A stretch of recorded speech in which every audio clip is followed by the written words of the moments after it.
everybody, welcome to the Screamcast. This is Sean Daddy Drager coming to you live from the sound booth where I record all my books. Books for people with good looks. Hey, that's me, and I'm talking to you. Now it's Mike D and Brad. What's up, Brad? That was a terrible impersonation. Like, your impersonation of Sean is like how when he impersonates people. No, for real, it is.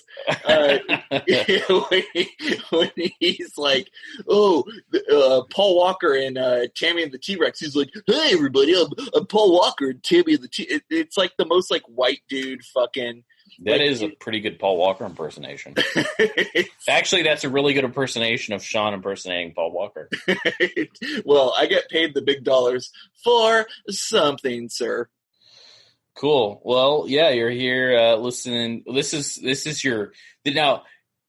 It's been a long time coming because Mike's been on the show. Yeah, but the first episode we recorded, Steph's audio and your audio wasn't in it, and then you made me look like a total buffoon in my solo episode that you edited very, very well together, I might add, but it was a complete bullshit move. I was actually I just like rolled my eyes. I was like, I can't believe you guys fucking did this.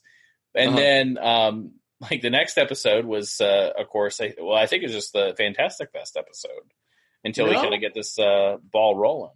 Oh, was it? I don't know. I think no. Sean and I talked for a while. Oh, that's right. Yeah. You guys did a show, and then so this is like the first show. Eventually, everybody will be together. So, but we're just trying to get back in the habit of producing more content and starting this next year right and getting our listeners back, since we were at a high and then now we're at a all-time low. So Brad, I was talking to Steph today a little bit, and she doesn't love it, but like every now and again I reminisce about the heavy metal parking lot SOV. Like THESOVPOD. But I was thinking like, is that the only time that Brad, Steph, Sean, and I were like on a show together? And I think it was. Yeah, but it was all completely separate.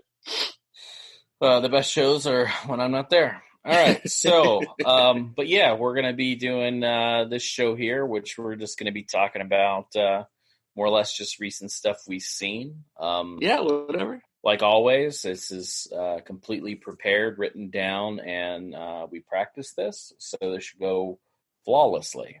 All right. So as always, Mike Delaney, what have you seen lately? So, Brad, I've watched. I've watched a few things lately. You know, you and I over the weekend, we talked to Sean. Sean, I think. To make this all about Sean, by the way, but I think Sean was asking for recommendations about like queer vampire movies. Yeah. Do you remember that?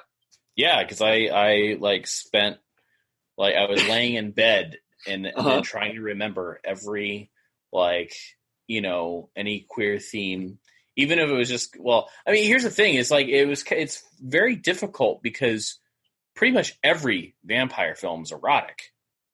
So right, I was trying to think like same sex, like, but even so, like there is like, even with, guy girl vampires, there's still this homoerotic, atmosphere that even, these quote unquote straight vampires have.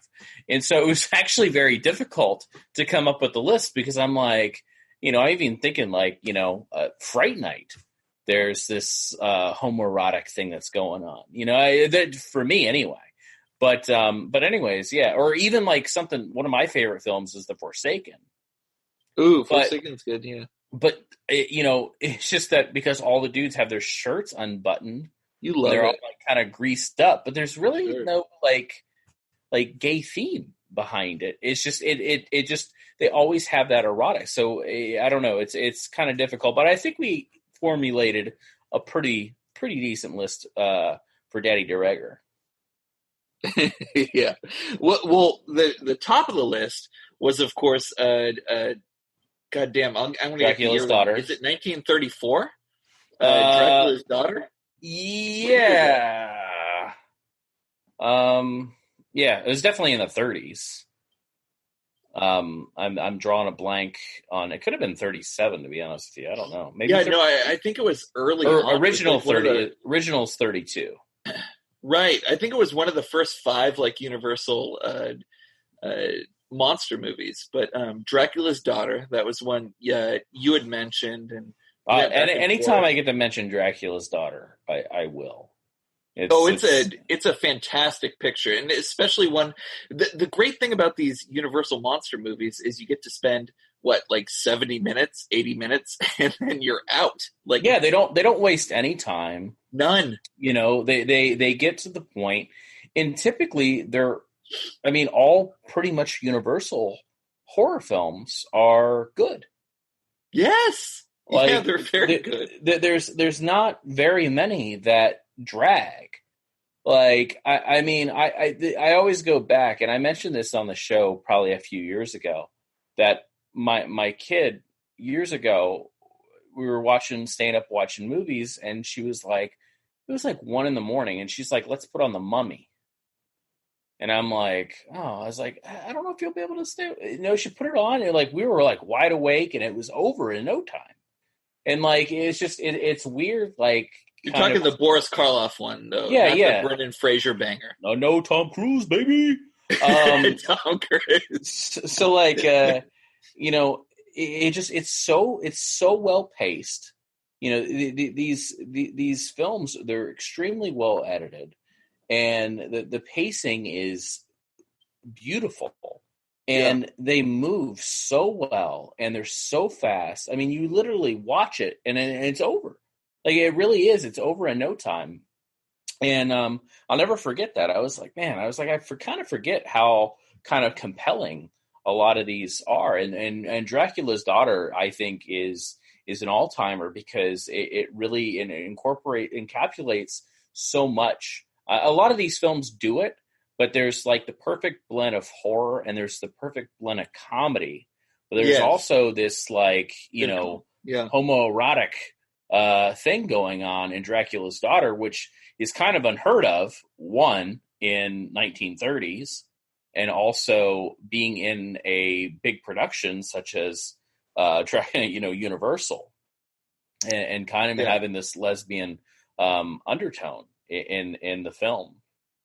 Well, it's pre-code. Really, we got a lot of cool shit. I mean, obviously out of the pre-code era, but it also has, and you and I went back and forth like quoting this. It has one of the best lines of all time when when she says, "I don't drink wine." Yeah, no, it's like it's really clever, and it's really funny, and the cinematography is absolutely stunning.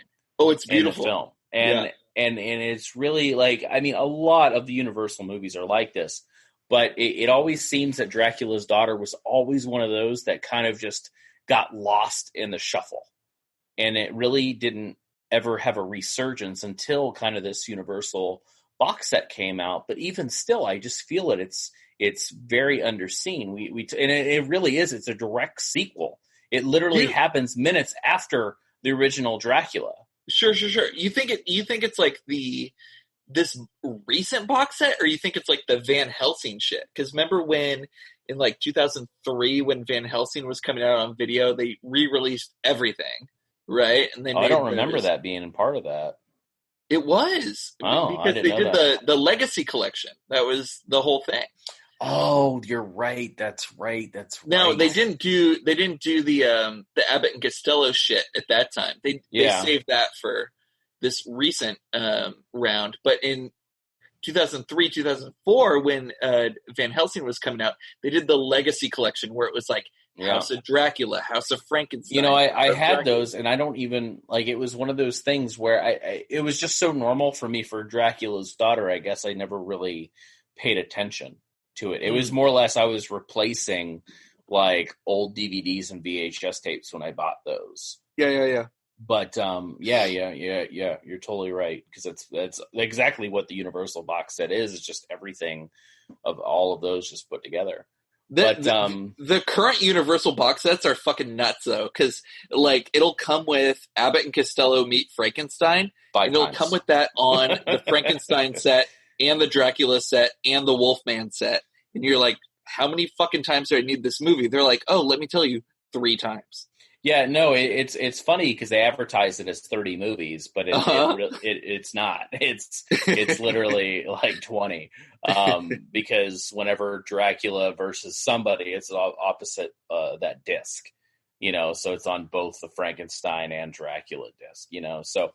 But anyways, it's a really good set. It's cheap, that's the main thing. If you find it at the right price, there's always a sale on it, and it's relatively fairly cheap. No, that set's the shit. And currently those individual sets are, I think, $14 a piece on Amazon.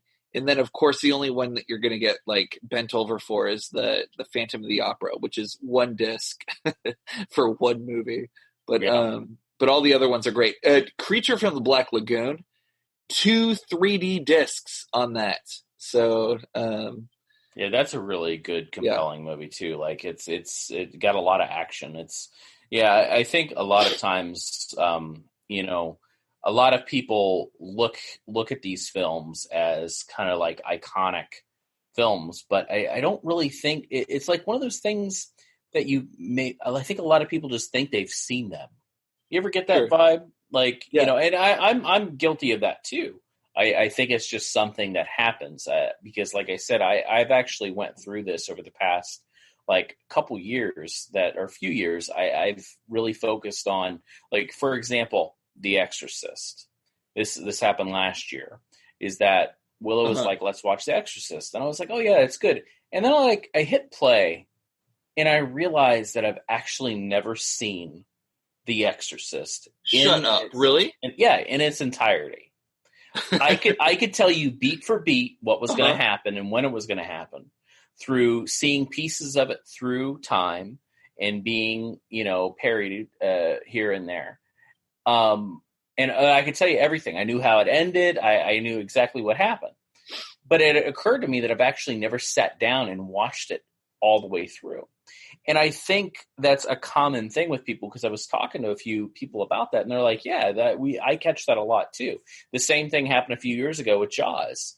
Like, my dad would watch Jaws all the time, and I would sit in and watch bits and pieces of Jaws when I was little, and I knew exactly everything about Jaws.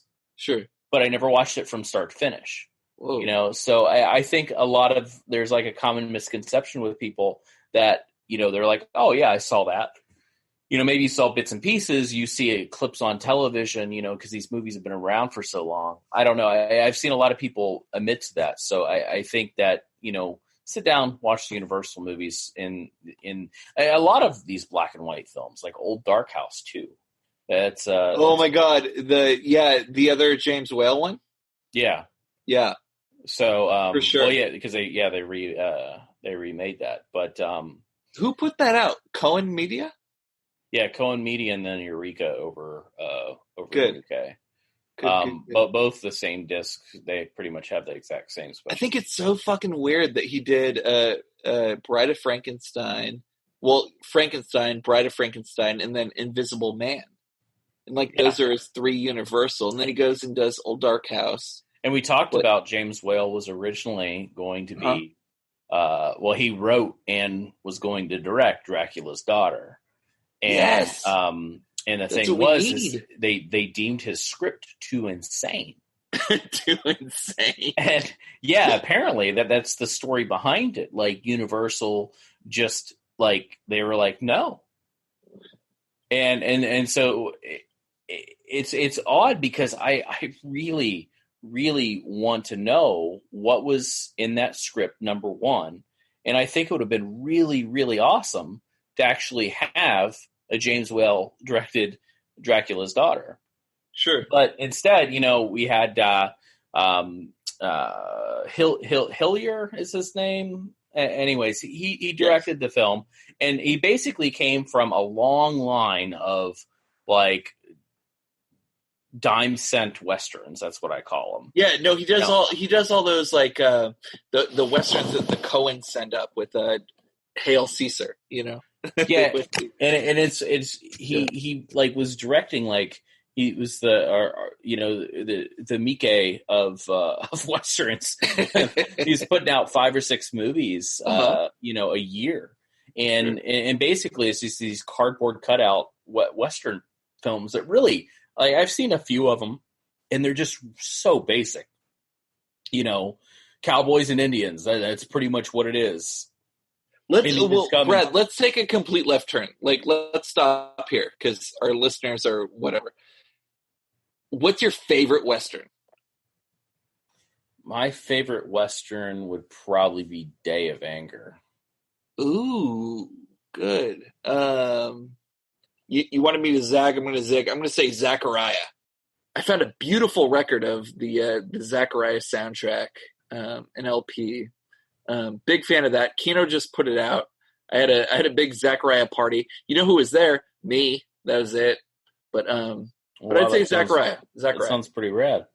Yeah, it's amazing. So, I was gonna say the other. I mean, there's always the typical ones like Wild Bunch and stuff like that. But to throw a big spin on it, that I really love. As more modern Westerns, I think it's one of the best Westerns out there, is The Good, the Bad, the Weird. Oh, that's amazing. Yeah. What were we talking about? You just got into Dracula movies. No, we only talked about Dracula's daughter. We're having fun. Yeah, no, I think that's all. I mean, we gave a good list to Sean, but honestly, I think that's, like, above all, like, one of the best. I mean, as far as, like, full-fledged, like, like queer vampires, it's not that bad. It's not that much, I guess you could say, because there's more undertones more than anything, because obviously they couldn't just come out and do it like they did in the 70s. How, like, should we trick Sean Moore into watching How to Slay a Vampire by the end? Oh God, Plenty Brothers.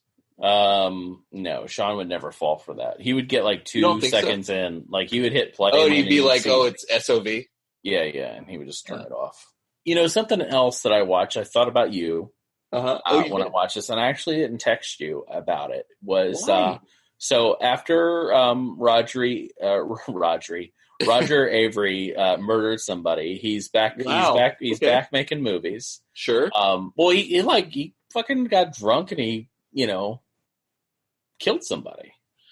No, no. Roger Avery's a regular Rebecca Gayheart in that sense. Sir. Yeah. So so we got our like Matthew Broderick type person over here who we're naming all these like celebrities that accidentally killed somebody. So Roger Avery's back. I mean, honestly, like all said, all joking. Guess aside, who's back? I really like Roger Avery's style. Avery's back. So he's back with this new film where Crispin Glover is a hitman. I'm sorry, you mean Crispin Hellion Glover? Yeah. So it's called Lucky Day.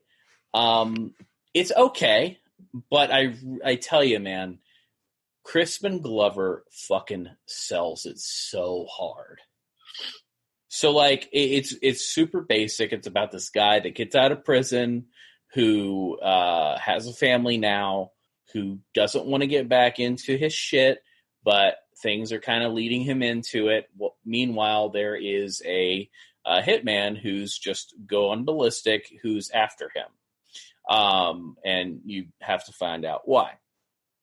But Crispin Glover, Crispin Glover plays the hitman. I tell you what, every moment he's on screen, he is awesome. He's so fucking funny, and it's just like, here's the thing: is like if you follow Crispin Glover in general, he has basically taken a lot of these books that have been public domain and like rewrote them. He does these big book tours, these big slideshows. He's made 3 films, and he plays them at his big slideshow, like Fairuza Balk's in one. He has one where he really casts like a lot of people with disabilities and that are mentally handicapped. It's that was part of the trilogy. Yeah, the It trilogy. The what is it? Uh-huh. And so like he's just a weird guy. And anybody knows about Crispin Glover, he's a little bit of history. He of course was a fairly prominent boyish actor in the 80s. It was in Friday the 13th and River's Edge, Stand By Me. Best one. Yeah. No. Hold on, Brad. I haven't talked about this anywhere, but have you heard that show? There's a show called Screen Drafts. Have you heard that? No. Okay. So your boy Brian Sauer, who was like one of the original hosts of this show, he was on Screen Drafts. He's not on this episode, but his man Elric was. And from Pure Cinema, and they were doing a super draft. It's like a what do you call it? Like an NFL like draft, like where you pick the best, and you have some kind of overturning and whatever. But they were picking the best of the Nightmare on Elm Street and Friday the 13th, like in the same draft. And Friday the 13th Part 4, which is a good movie, was drafted at like 13 out of 20.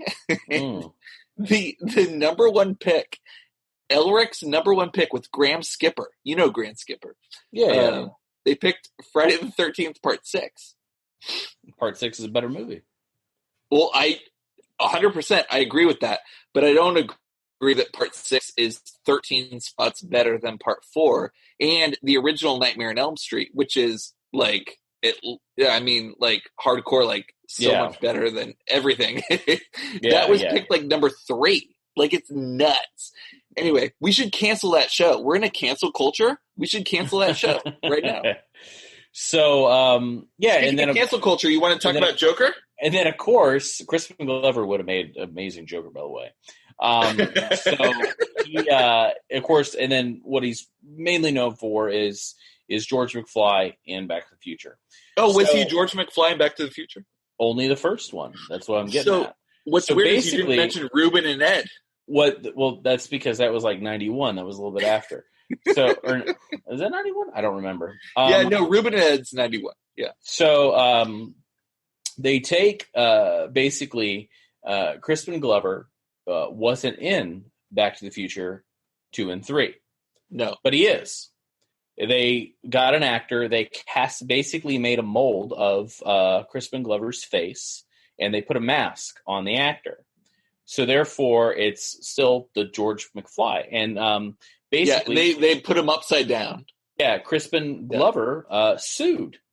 And now there's actually, because of that, what I've read is that there is a law basically that the actor owns their face, and it's because of that. So basically, they paid it, and Crispin Glover got a big settlement out of it. After all these films, he bought fucking castles like in Ireland and New Zealand or whatever it may be, and he just does whatever Crispin Glover does. So that's like the history of, I find Crispin Glover fascinating because he's like this really quiet person, but like when he's on stage and he's doing his book readings and he's in these movies like Lucky Day, he just gives it everything, and I really, really loved it about him. So anyways, Lucky Day, not the greatest movie, but worth it for Crispin Glover. And then also another one of my favorite actors who has just never, ever really shined, I would say, in the spotlight is the amazing, multi-talented, one of the funniest motherfuckers on the planet, Clifton Collins Jr. This dude is one of the funniest fucking actors out there.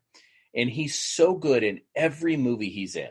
But isn't he kind of a pedophile? Can we talk about this real quick? Oh, dude, don't ruin this for me. Well, no, I'm being serious. With like Francesca Eastwood, Clint's daughter, like wasn't he like her? Like he's like 40 or he's like 50 or something. And didn't he fucking marry her when she was like 17? So anyways, Clifton Collins Jr. really, really funny, and like he just always has these like little bit roles, and he's a parole officer in this one, and he again steals the show along with Crispin Glover.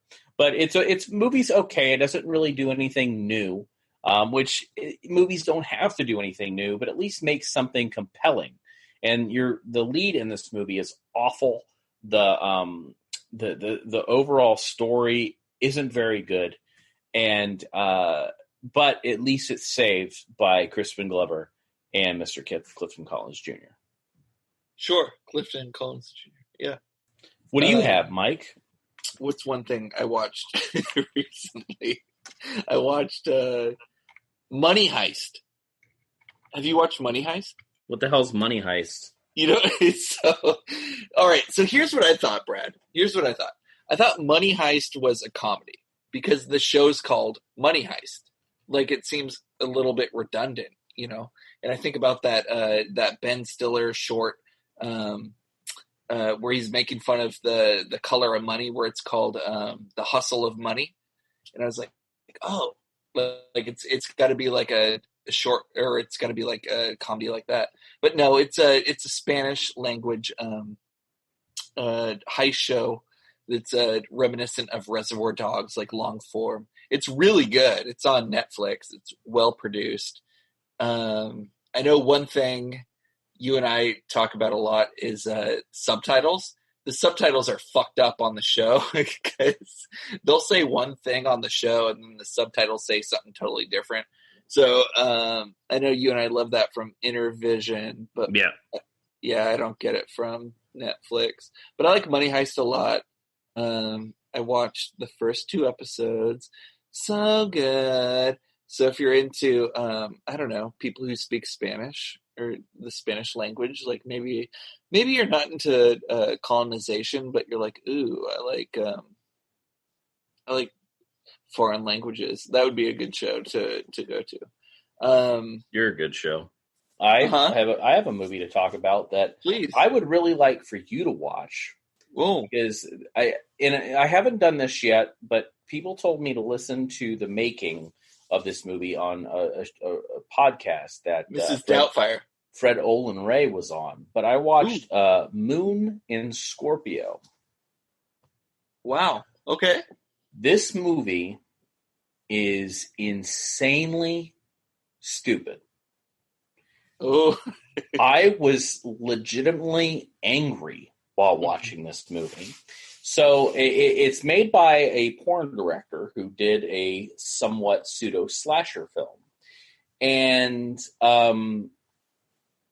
it is about 3 vets that after the war, they go on a little vacation on a boat with their gals, and they are getting picked off by a killer on board. Mind you that this is a fucking sailboat where there's only like a bed. And the cabin is a kitchen with a table. So I like people are going missing, and like, you know, the killer comes out and like walks around and then goes back in. And I'm like this would be trying to conduct a murder at a party in one room. Like, what the fuck is actually happening? And the movie's just completely absurd. It's very obvious who the killer is. And it's just like, so these vets. So wait, hold on. Was Fred Olin Ray the director? No, he produced the film. So apparently on the podcast, I like Fred Olin Ray. In general, I like Fred Olin Ray shit. Just completely absurd movie, but enjoyable in the sense of being it so stupid. I'm not even saying like this is fun bad. This is just really bad. But apparently there's a show with Fred Olin Ray who talks about the film and kind of the chaos that ensued during the production, how things changed and everything like that. And I should have listened to it before I spoke about it, but maybe I'll report back. But yeah, Moon and Scorpio, completely ridiculous. Here's my Fred Olin Ray story. Wait, So, wait, well, hold on. What is it from? what? The movie. When is it from? Yeah. It's like the late 80s, early 90s. Oh, okay. All right. Yeah, So it's after his like scalps and like that whole yeah. early period. All right. So I have this Fred Olin Ray story. I hope that he has this a copyright on this, so no indie filmmakers that are listening to steal this idea. So I know this movie that Fred Olin Ray is trying to get off the ground, and he has the most amazing pitch for it. So he is wanting to make, or is making, a werewolf in space movie. And the tagline is basically, there's always a full moon, ... in space. It's about butts? Yeah, about butts and stuff. But, he's making this werewolf in space movie. But, Moon and Scorpio, I wouldn't suggest watching it, but if you do have it on your shelf, maybe watch it and talk to me about how ridiculous this movie is. Like it's like everything that happens in the movie between the flashbacks and it's being told like voiceover, where there's like the woman is telling the story to the cops, and so she's basically reminiscing the entire time and calling back to everything that happened, but it's a voiceover. And it's so like awkwardly, like still, it's just so stupid. But Moon and Scorpio. I picked it up from Scorpion because it was one of those new titles. They had like, they put out like three titles like every month. And I picked those up. And it was part of the Wicked Die Slowly, Act of Vengeance, and Moon and Scorpio. I think those were the three that. Dude, who put out Mirror 2? That is Dark Force. Dude, I need that so bad. That's the dude who did the fucking long form performance art, right? Where he's like, I'm a wrestler, I'm gonna fuck you up, and yeah, yeah. Okay, we're not gonna get into it. But I gotta get that. Let's not get into that. Well, they released Mirror 1 and 2.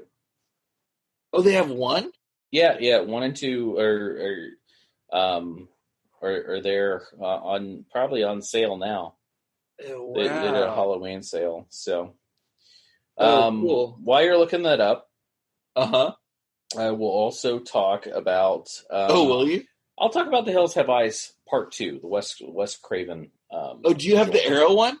Yeah. I got that because it was an upgrade because it was released on Blu-ray years ago by some silly. I love that one. I like that movie a lot. And here's the thing, I completely agree, and it's one of those things that it seems to get shit on a lot. Yeah, and people like I always hear this thing. It's like, oh, it's just a flashback movie. There's flashbacks, but there's not that many. It's not Silent Night, Deadly Night 2 flashback. No.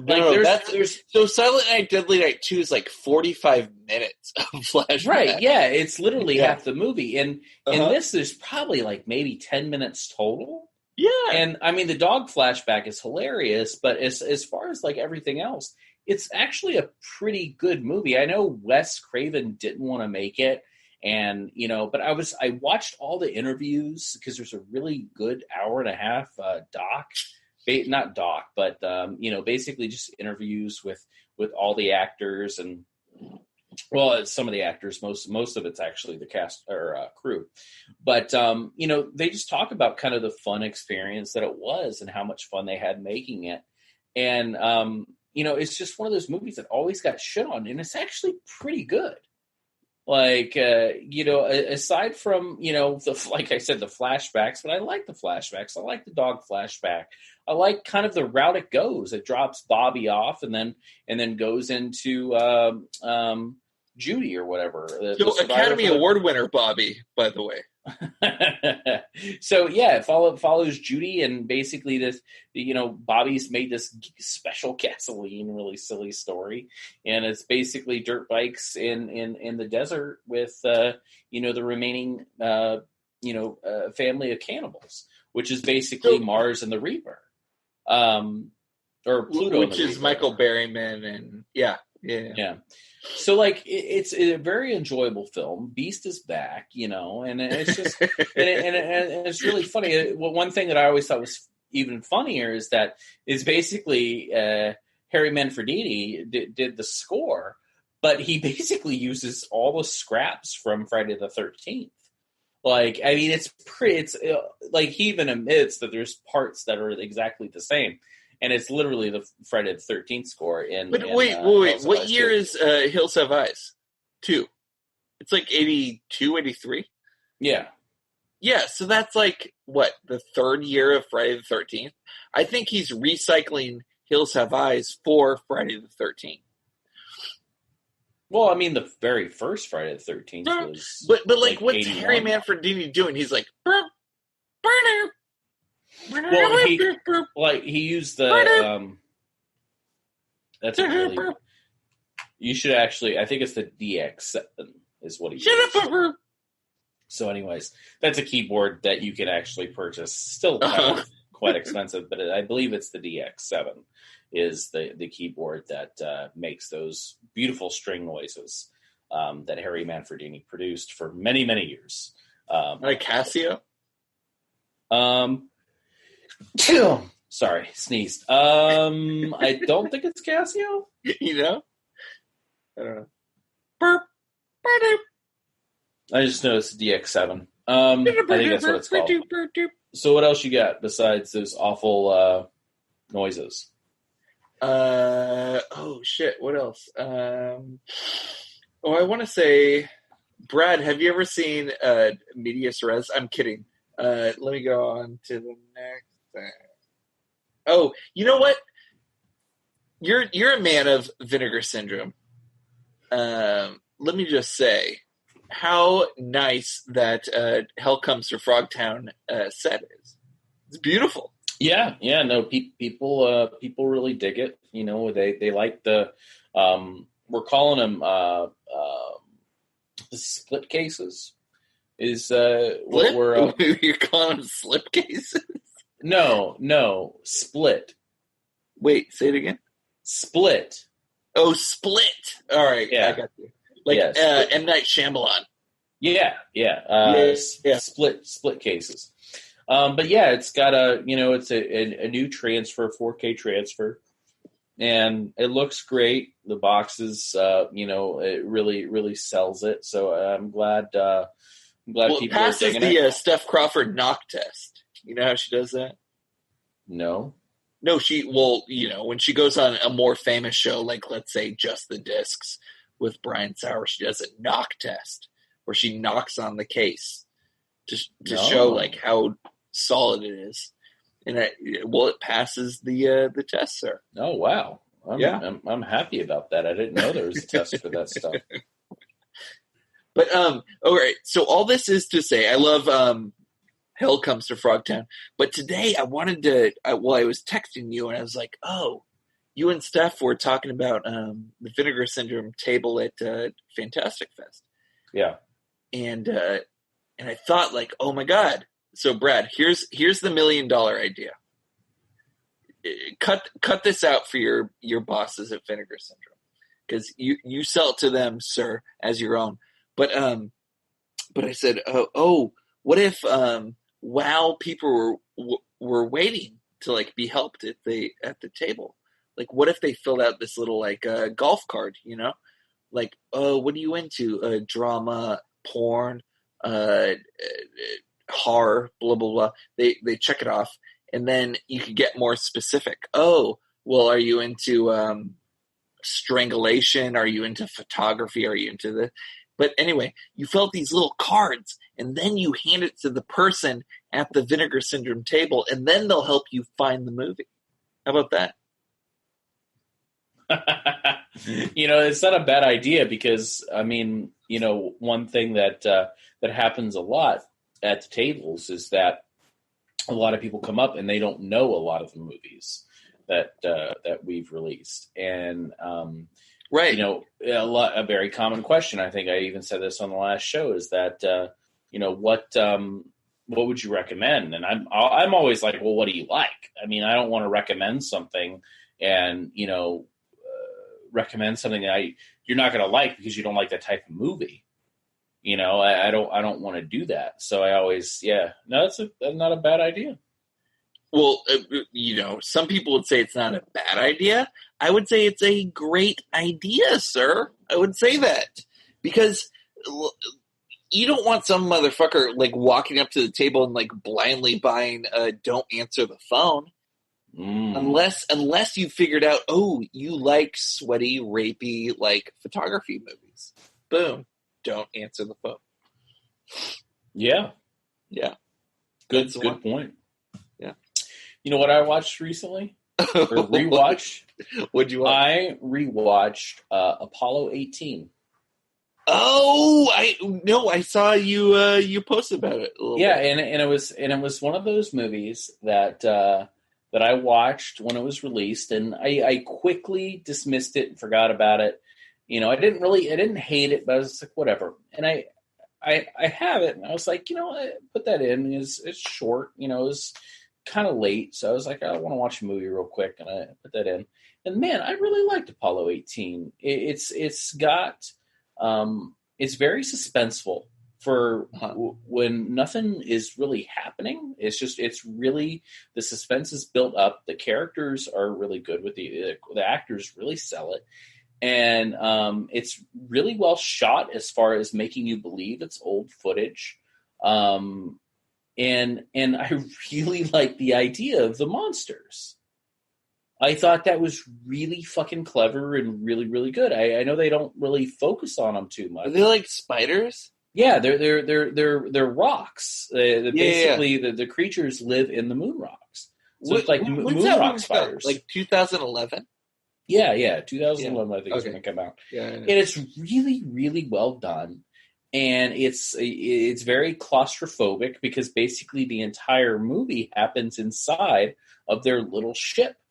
And, there's like an infection thing going on. There's paranoia. There's also the fact that these things are like outside, and there's also the government is corrupt in part of this section. And, I think it's really, really well done. And I think if it's something that you maybe have dismissed because it was found footage, I think it's something you need to revisit, because I did. And it was one of those movies that I have always said, or never even really talked about because I didn't think it was worth it. But rewatching it, I thought it was very, very good compared to what I thought it was. So it's just one of those things, I always tell people, just because you watch a movie once, doesn't mean like that should be your set in stone, like, what you think of it for the entire rest of your life. Because I always get into that Brad, discussion with people. You're wrong. Like it is. Watching something.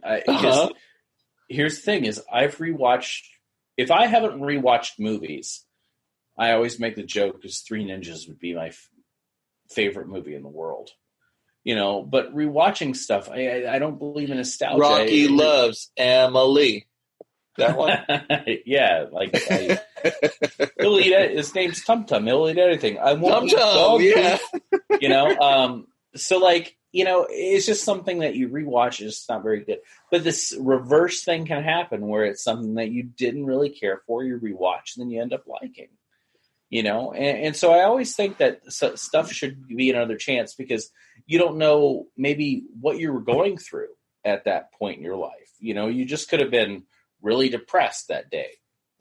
You could have been really happy and then dismissed the movie because you were too happy focusing on something else, but the movie wasn't that great. So, well, I have a few thoughts, but the first thought is that one thing that I don't think people know about you is you're very like receptive. You know a lot about movies, but you also like receive a lot of information about movies, and like you're like, oh, I want to learn about it. I want to know more. And recently, you and I did this with you had the marathon, and you did Leningrad Cowboys, right? Yeah. How did that go? It went really, really well. That was actually a little while ago, but It was like, yeah, I don't know, 8 months. I don't know. A year? Yeah, probably about a year ago. Okay. I did every once in a while I do a different spin on the marathon, which I've quickly learned not to do this anymore. But I did an all comedy marathon, which if anybody like really, really knows me, they know that comedy really isn't a big thing that I enjoy because I feel like, which is weird because Brad, I feel like I know you and like you and I talk a lot, but I feel like comedy is like a thing like you and I talk about often. I don't know why. Right, because we like the same stuff. Like you know, with stuff like it's comedy, Bradley. Like, well, here's the thing, but there's so much comedy out there, but I feel like so much of it is just forced and really poor, and they don't really like. I want something clever and well thought out, or just incredibly weird. Like we mentioned Ruben and Ed. I think Ruben and Ed is one of the funniest fucking movies. It's just so weird. Or Dark Backward. You and I talk about that all the time. Dark Backward, like you know, and basically for the comedy thing, I screened Leningrad Cowboys, and because that's my shit. Or Leningrad Cowboys Do America, right? Or Do America, or In America, yeah, In America. So. It went really, really well. If you don't know what the movie is, it's basically a what do they call that? A mockumentary, basically about this musical group from Leningrad, right? Because of the Leningrad Cowboys that basically go to America to do a tour. They have Mohawk. They have the whole thing. Yeah. Yeah. So like it's just a really weird comedy, but I think that one actually went over very, very well. The one that didn't was Big Meat Eater. No one really liked that. Big Meat Eater. Why? That movie's amazing. Well, that was actually, I think, one of the ones that you recommended that I don't think I saw that prior. Really? Well, I recommended Leningrad Cowboys, excuse me, and then Big Meat Eater as like a musical. Why doesn't Vinegar Syndrome have Big Meat Eater? I think that's what the fuck is happening there. So I did what did I do? I did Safe Men. That's my favorite. That's my favorite movie of all time. Did Rolling Kansas, Six String Samurai, Ruben and Ed. Okay, you are making my dick hard. Big Meat Eater, Student Bodies. I am sad, and my dick is extremely erect. Leningrad Cowboys, of course. Game Night. Wow. And then Fresh Kill.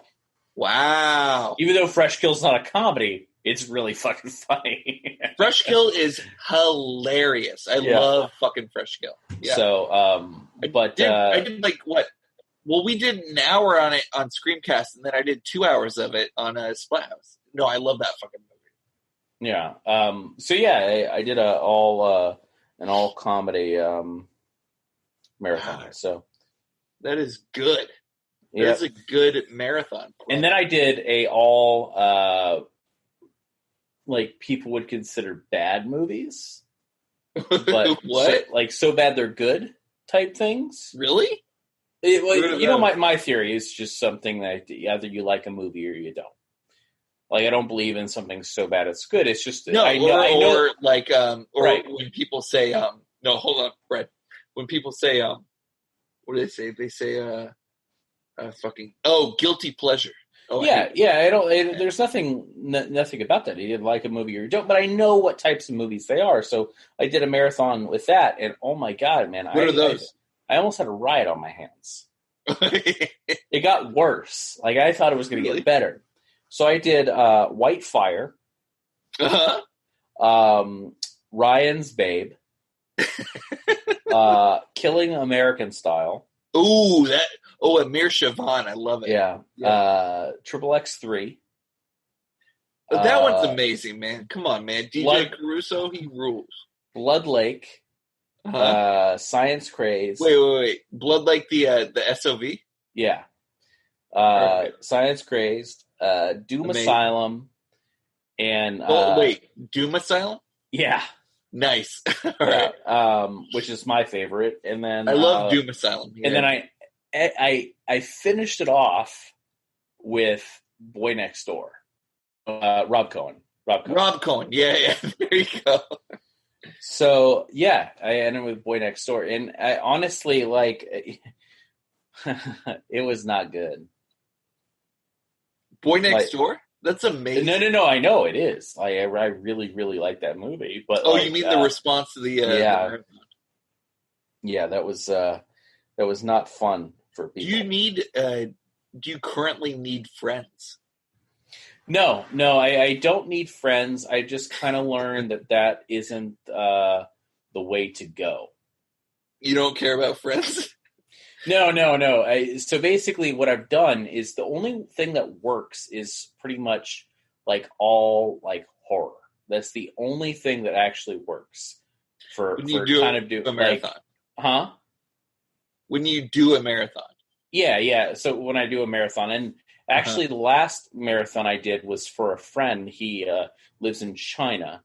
And you told me about him. He was in town, so he always hears about these things, and he's never been to one. So I take bread marathon. No, so I take that back. He actually was at one that was for my birthday, and then so he was gonna be in town. I said, you know what? I'll do one just for you.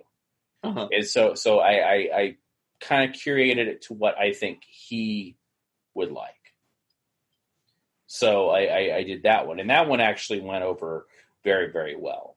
And actually the one before, in between the comedy and the bad, everybody liked too, except that I played Christmas at the Cranks, and people were very upset about that. That's the John Grisham one. Yeah, stealing Christmas or whatever it's called, his book. So it's the one comedy family that he did. Molesters. Oh, dude, that movie is just ridiculous. Christmas with the Cranks. Yeah. But yeah, that's kind of the marathon in a nutshell. I think we've had 32. No, this is my marathon in a nutshell. Ooh, help! I'm in a nutshell. Oh God, that's Austin Powers, brother. Yeah, no, I got that joke. You did. Since I talked about voiceovers earlier, another movie that has a voiceover that doesn't work, but it's not annoying, and it's something I rewatched recently, and it's really fucking good, is Silver Bullet.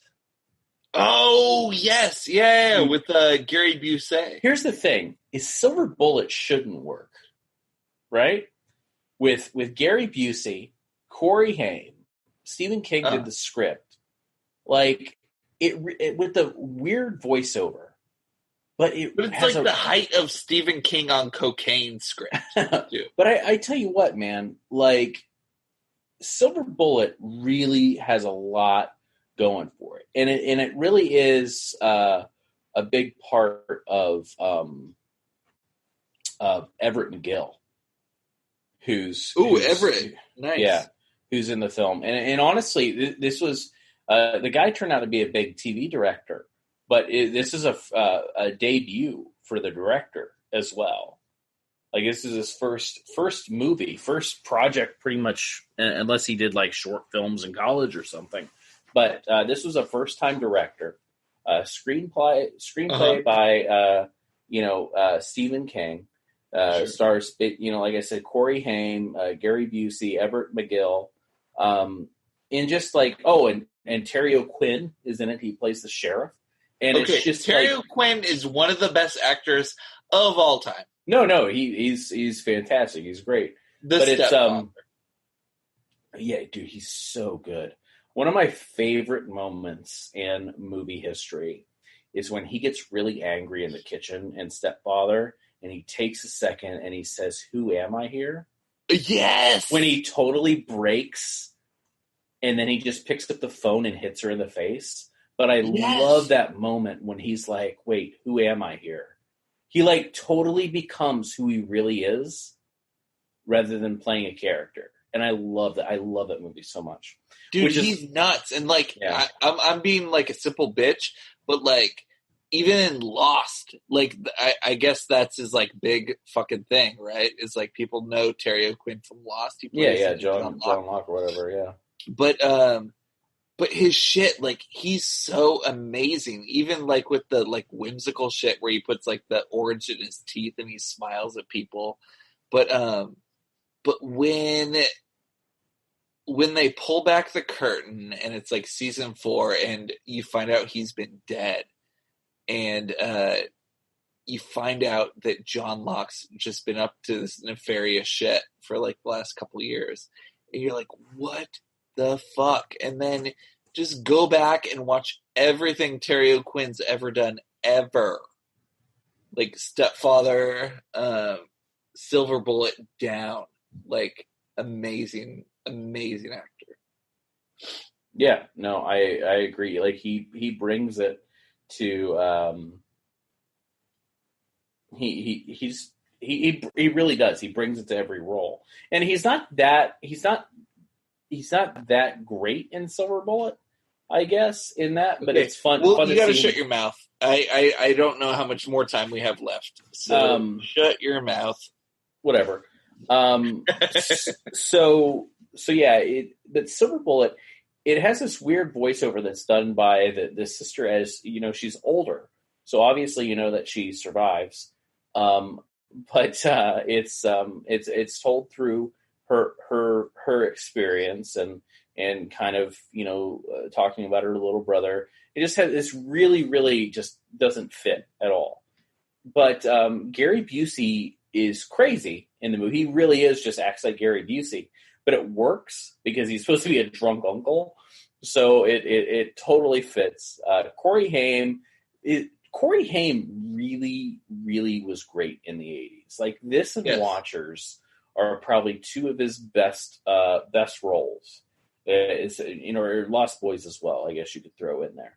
But for being like in horror and being about him, because Lost Boys is mainly about everybody. It's about the Frog Brothers, about his older brother, you know, and about him and that Rob Lowe poster he has in his bedroom. So you ever notice that?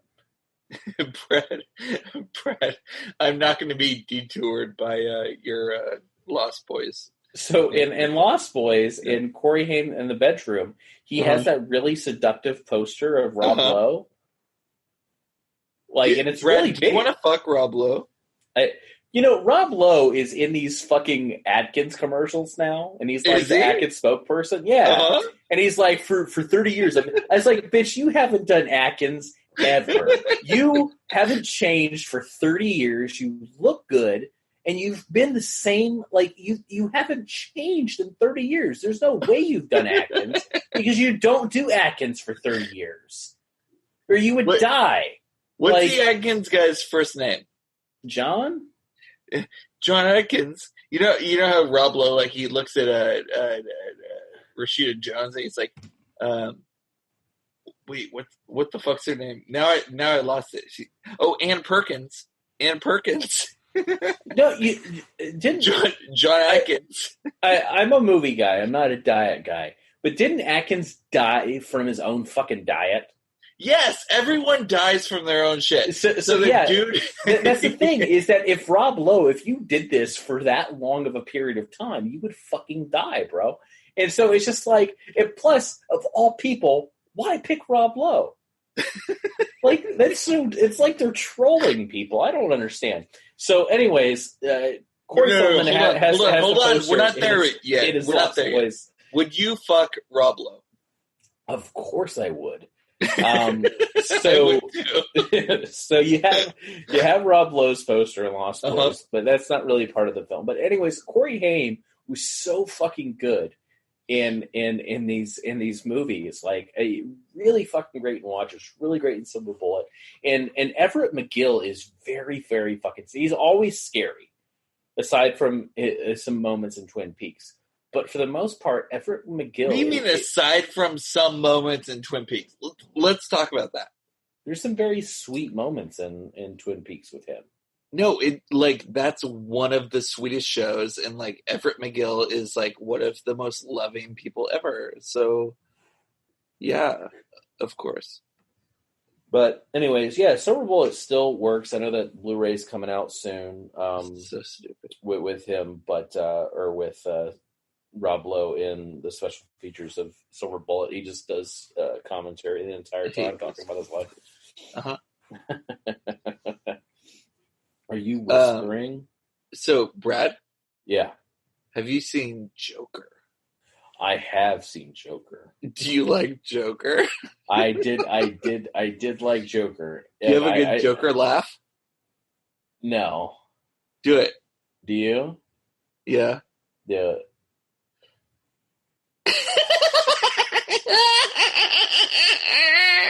That's very much like the Mark Hamill.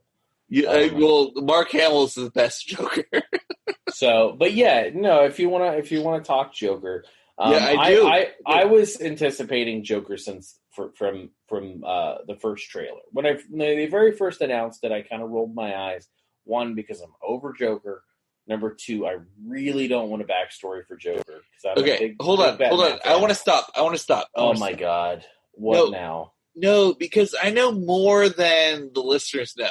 So you're like a fan of DC Comics, and like you and I talk about like Suicide Squad, and we go like back on like old issues and shit. Yeah. So like you actually have like a reverence for this character and the property. So like let's really get into like what you thought when you heard they're gonna do like this Black Label Joker movie. You know? Well, I was hoping it would be The Killing Joke if they did anything. The Killing Joke. Okay. Yeah, because that's the only really backstory we have as far as like a comic, like very first going into a detailed moments for canonical shit. Yeah. Yeah, and Joker's life. Other than that, the Joker has just basically lied through the comics about who he was and everything like that. Very much kind of like, that's what I always liked about Dark Knight, was that when he tells him about how he got the scars, he tells a different story. Because that's the whole like, thing my about father did this, or that's the whole thing with the Joker, is that's what he does.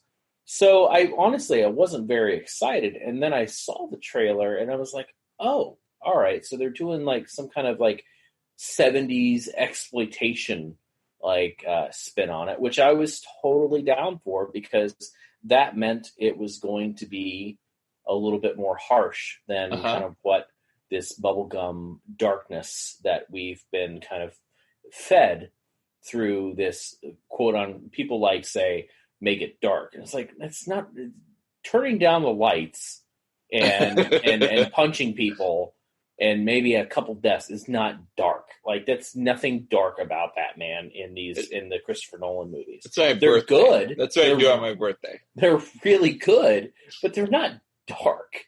Like, Joker is dark. Like, that's the type of, but these are the films that I grew up on with stuff like this. You know, where there was somewhat of what you want to say dangerous cinema. I don't even really think it's that dangerous. I just think it's a movie that exists that takes a couple things that are very, you know, not even taboo, but even just things that maybe we overlook as far as like mental illness. And I mean, what the movie that I saw a movie about a guy who knew something was wrong with him, who wanted help. Yes. Who asked for more help, who wasn't being paid attention to, who broke. Yeah, I didn't look at it as a guy who was basically mustering up all of this anger and bottling it inside and decided to kill people. No. It was more or less he found that as an out after being rejected so much. And that's how I look at Joker. I mean, I know that's a very hot topic, which it really kind of blows my mind that this is the film that is making people stand on a hill and die on. because I'm like, there's far worse movies. Like, I mean, if you want to take something about an awful person, just take Buffalo 66, for example. Sure. Like, that is way, way worse than anything that Joker has ever done as far as, like, in this film. Or even, Bradley, even in the same year, Midsummer. Right.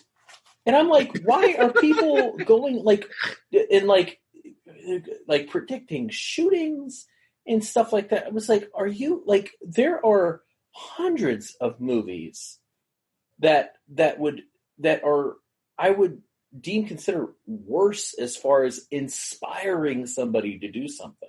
Yeah. Like,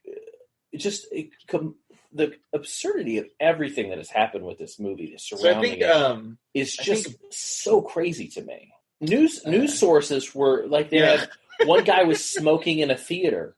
Right. Like, is this the shit that you're actually coming up with? Because number one, this movie is not going to do a thing. Yeah. Like, if anything, other movies would inspire people to be more creative as far as how they're going to break down. Like, this, it's just a movie. And, like, one part of me is fascinated by how crazy everything got. And still really is. Oh, and then I am too, yeah. And then, like, another part of me is, I ask, do people actually watch other movies? So I'll answer that. I'll say no. Like, the thing is Joker is, there are mean moments. There's moments that, like, me? No, mean. Meme. Oh yeah. Yeah, there's some mean moments in Joker. I'll give you that. Like, he makes himself smile, then his face, like, retracts to the sadness. Yeah, whatever. But other than that, there's nothing really to Joker. Like, I was talking to some people, they said there's, like, some scenes were very upsetting, and I'm like, have you watched any movies from the 70s in exploitation? Or, like, any movie, Brad. Any movie. I was like, I haven't, like, not too much movies make me upset. Like, sure. I don't think I've ever been upset by a movie, but I have had the strong urge of, like, ugh, like, for real? But Joker was never, ever like that. I enjoyed watching Joker. I actually enjoyed rooting for the bad guy. You know, it was the first time ever that I was sitting there watching, like, oh, man, I like Joker. I mean, yeah, it sucks, but also, if anything, the only thing that could take away from Joker in real life is that we do not pay enough attention to people that are sick. Like, as a society, we turn our backs way too much on mental illness and the people that actually need help.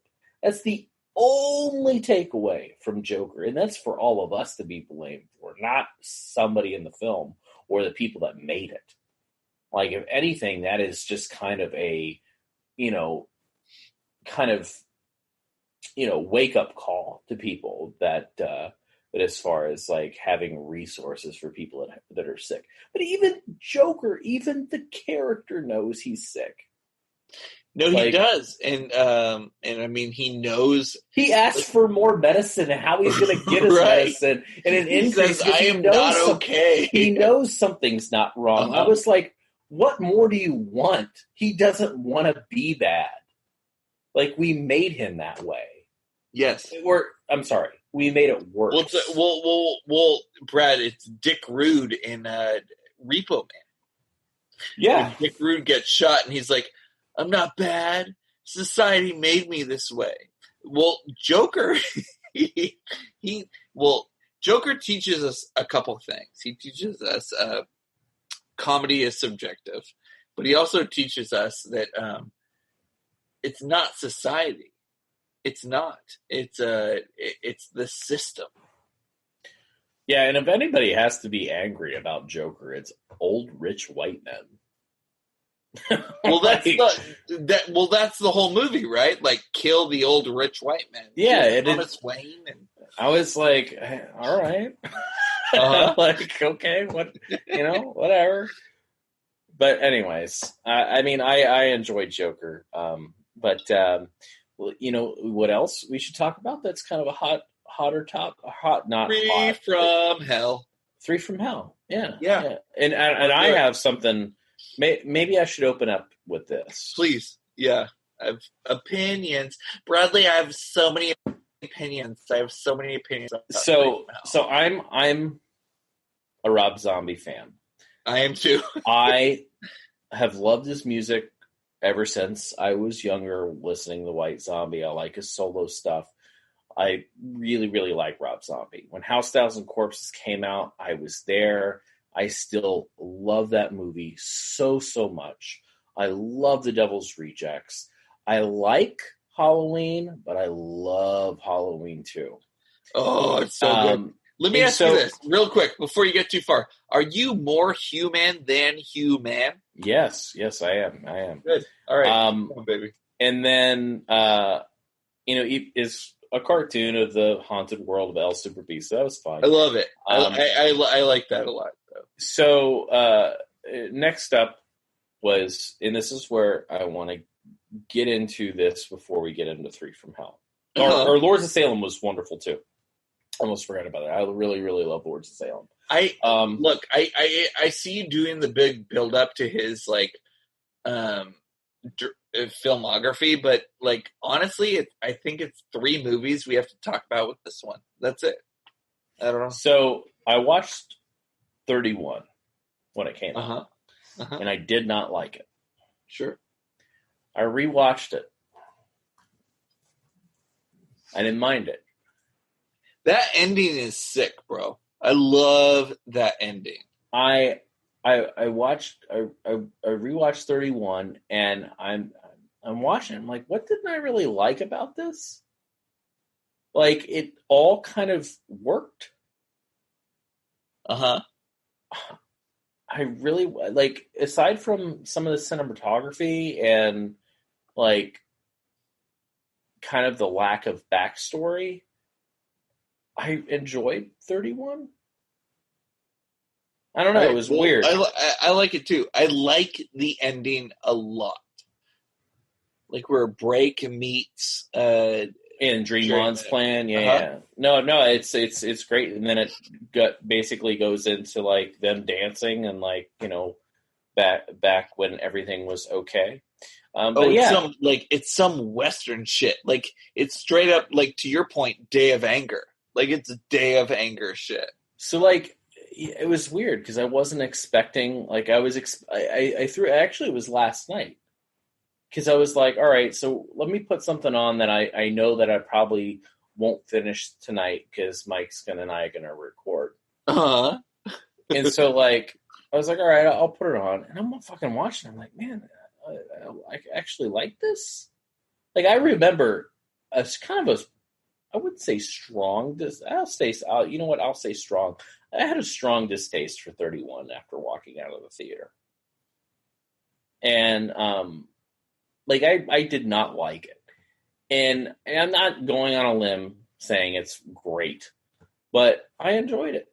It was weird. So, but before that, I was really excited about Three from Hell because I love House 1000 Corpses. Yes. And I loved what he did with Devil's Rejects, where he took his characters, completely made a different movie, and made it a road movie. And so this triumphant return of hold on. Let me pause. So you saw Three from Hell in its Saban roadshow form, right? You saw. When did you see it? First night, second night? Yeah, no, I saw it first night, yeah. So that's the the 2-poster night? I don't know. That they were out of, as soon as I got there? As soon as I got there, too. Yeah, they were out of it. No, they took those and saw that shit online, bro. So, yeah, no, I went, and honestly, I wasn't expecting a lot because of 31. Uh-huh. And this is, like I said, before I rewatched it. So, like, the only thing I'm going on is my buddy Matt, who I talk to about movies, because him and I are very much on the same page as far as liking stuff. And I know that I talked to you prior as well, texting back and forth about it. And Matt saw it before I did a couple days, and he said, it's weird. He said, I liked it, with a question mark. And he described it perfectly. It is a prison break movie, a buddy movie, a road movie, and then it turns out to be fucking Bonnie and Clyde. Or, no, Wild Bunch. And I was like, you're talking me into it. I have nothing, like, and that's exactly what it is. It really is, like, you had Devil's Rejects, where the only kind of buddy scene was the ice cream scene when they're all like sitting there like Tutti fucking fruity. Yeah, eating ice cream. It's just really funny watching these know, awful people eat ice cream. And, Three from Hell turns off to be pretty fucking angry. And it really is mean. Way meaner than the Joker, by the way. So like, Otis is just awful. I mean, then we have Richard Brake's character, which is a great addition, but also amplifies the meanness as well.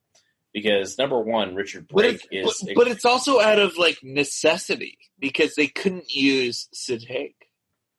Right. Yeah, no. Right. I get that, but it's also such a great addition because Richard Brake is a really great character actor.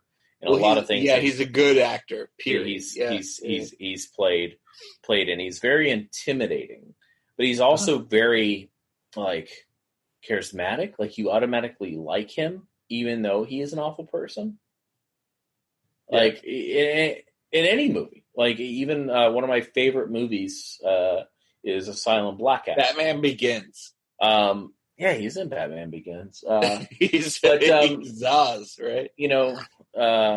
No, he's chill. No, he's not. He's chill. He's not Victor. Yeah, Victor Zaz.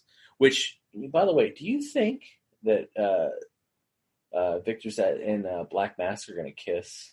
Yes. So Richard Brake is a perfect addition, and it gets really mean, and then it gets really funny, and then becomes a buddy movie, and then it gets really chaotic. My biggest complaints with Rob Zombie at this point, and I know people complain about Sherry Moon Zombie, which I think she's perfect for that. And honestly, go fuck yourselves because I'm super bored with this because she's amazing. I'm bored with it, and also, are you jealous? Because I tell you what. Find yourself somebody like Rob Zombie who has so much faith in his wife. Oh my God. That he puts her in all these roles. And she does that. I want that. Yes. Like, my mom and dad are incredible, but I want that mom and dad. Oh my God. I would rather have Rob and Sherry be my mom and dad than my literal mom and dad. Who I don't know. Find yourself somebody that Rob Zombie looks at Sherry and says, I'm going to write this role for you. Yes. Like, fuck it. She's great. So anyways, but in the white trash aspect or the script writing, it's fine. It fits Rob Zombie. None of you ever seen a Hexploitation movie? This is exactly what it's like. That's what he likes. These are the movies that Rob Zombie likes. He's literally making the same movies that he loves. Brad, what's your favorite Hexploitation movie? Gator Bait. Really? Yeah. Or Poor Pretty Eddie. Yeah, no, I love You're the Yahoo. Yeah, please. So like he's literally making these movies that he loves, that he grew up on. So that's not my complaint. My biggest complaint with Rob Zombie is the cameras that he uses, and the DP. He really, really needs to step up the game. No. Yeah. No, disagree. Hard disagree. Yeah, his movies are looking more and more, or let me just put it this way. His movies are looking worse. Doesn't he use the same DP as Devil's Rejects? Yeah, I think he's used the same DP. Yes. But that doesn't mean that your God. DP is always good. Dean Cundey has shot some silly movies. Wow, you're gonna fucking talk shit on Dean Cundey now? Yeah. Wow. Not just because you're a great cinematographer doesn't mean that every film that you put out, just the same thing as a director, man. Like, we have directors that we love, but we also have some directors that put out some real shit. Who shot Hook? Is that Dean Cundey? Hook? Hook. The Spielberg. That's not Richardson. I don't know. Spielberg, I know Dean Cundey shot Jurassic Park. Someone write in. Tell us who shot Hook. I think it's Dean Cundey, and I want to fucking blame him. You know what? I think you're right, because he did that, and then he did Jurassic Park. Yes! 100%. Yes! All right. But what I'm also saying is Dean Cundey also shot shit like Casper. Which actually, I guess that looks okay. Okay, but Brad, like, Casper is secretly one of the greatest films ever made because of how Universal used it to propel, like, their CGI. Like, they figured out, like, we use these, like, middling of the road, like, movies to push CGI. It was that and The Fright. All right, I got one for you. All right, go. Dean Cundey shot Garfield. Yes, no, he fucking did. But do you know why he shot Garfield? So him shooting Garfield is basically Rob Zombie's DP shooting 3 from Hell. All right, so check it out. He does the same shit. He does the same shit. So right. No. He does. David Daniel shot 3 from Hell. He shot 31. Yes. That's it. So I actually am right about this. You are right. Because 31, again, looks like shit. And so does 3 from Hell. No. That's right. Phil does not look like shit. Phil Parmet. That's who shot. Yeah. Shut your fucking mouth. 3 from Hell does not look like shit. All right, so his director of photography shot Halloween. His thing from Grindhouse. All right. So that's who shot that. And then House 1,000 Corpses was. So I say I don't think he's used the same DP for every movie. Oh, Tom Richmond shot House 1,000 Corpses. Oh, that's cool.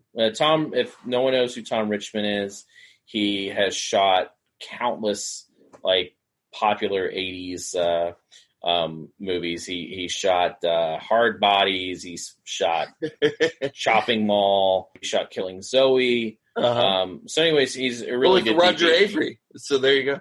So that's who shot House 1,000 Corpses. So and then Phil Parmet shot Devil's Rejects and Halloween. So that makes total sense. So anyways, this new guy that he has, he really probably needs to drop him. Brad, you like 3 from Hell. Say like nice things about it, buddy. But here's the thing, man, is that I'm an honest person when I talk about a movie. Just because I like something, not everything about it is great. Like, and the thing is that 3 from Hell isn't great. I really like 3 from Hell, though. I'm so bored with this conversation. Keep going. Because I'm honest. I'm sorry. Cuddle me. You know what else that I watched recently that I really liked? Brad. I watched Beelzebub? Beelzebub? No, not that. It's streaming on Shudder. I don't know. Well, because this week, so basically what I do is that I dedicate weeks to certain services, like as far as like spend a week watching Netflix movies that I haven't watched or Shudder, and so this week is Shudder. So like I've watched The Furies, I've watched Hell House Part 3, and I watched Beelzebub. Beelzebub is the shit. That's my shit. I really, really like that. So, but yeah. I watched Hell House 3 too, and that Hell House is one of those movies that the first one was fine. It was, actually a really good found footage movie. Then they did the sequel, which they kind of did the same thing over again. And it was whatever. It was fine. And then they made a third one, and they literally do the same thing again. And I'm like, burn the fucking house down. Like, why do people keep going in this house and doing the same fucking thing? Like, what is wrong with you? Why is this actually happening? And it's weird. Like, the movies aren't bad. I don't dislike any of the movies. None of them are boring. But I tell you, man, part 3, it's like rewatching the same thing. And I'm so glad that they put snippets in the old movies before or after they talk about something, because my ass isn't going to remember. Because also, one thing about Hell House is they're kind of forgettable. They're not boring. They're okay. The first one I would consider good. The second one's okay. This one's okay. But I'm really, really glad they put snippets of what they're referencing, because I'm not going to fucking know. They're building this like mythology, and it's like, I don't fucking remember that person. There's so many goddamn characters in these movies. So, but it's not a bad trilogy, but it's weird that they keep making these. Like, I don't know if they're like incredibly successful on Shudder. I know that the first one was, talked about quite a bit. The Furies wasn't very good, but it has some really good practical effects and but I thought it was just so weak. Like, people are raving about this, and I think it's mainly because the gore's so good. But it's not very good, and it's really silly, the overall story. But those are like some of the stuff I rewatched or watched recently.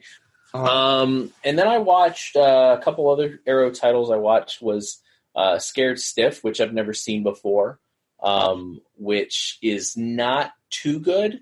But the last act in that movie is completely fucking insane. Totally worth it watching the third act. Sure. But it's a little dry. But the third act is fairly, I would say, completely insane. What else has come out recently?